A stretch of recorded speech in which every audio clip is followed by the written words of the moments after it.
Alih informasi lainnya, pemirsa, Universitas Sriwijaya resmi menerima sebanyak 3.899 mahasiswa baru melalui jalur seleksi nasional berdasarkan tes atau SNBT 2026. Dari total 26.196 pendaftar, tingkat kelulusan tercatat sebesar 14,9%.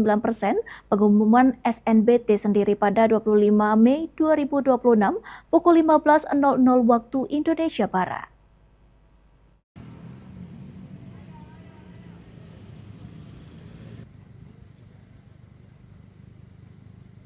Universitas Sriwijaya kembali mencatat tingginya minat masyarakat untuk melanjutkan pendidikan tinggi.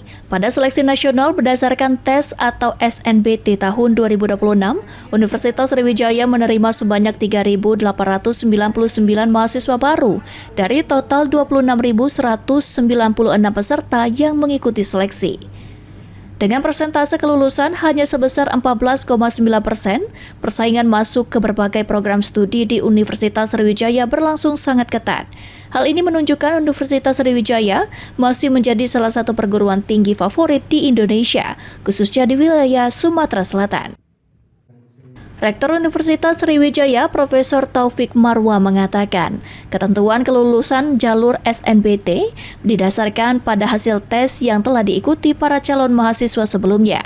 Setelah dinyatakan lulus, calon mahasiswa diwajibkan mengikuti tahapan verifikasi dan registrasi ulang melalui portal resmi Universitas Sriwijaya untuk mengesahkan status sebagai mahasiswa baru.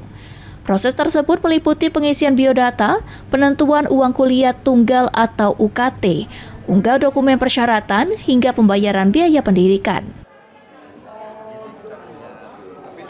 SNBT ini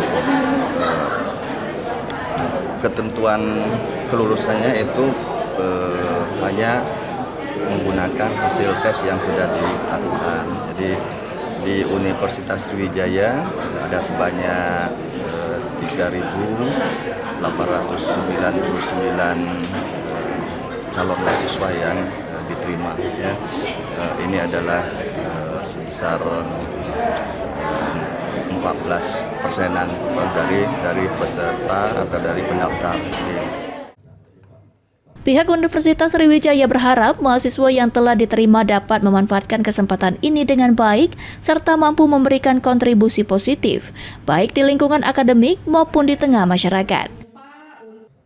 Ilham Wahyudi, PAL TV.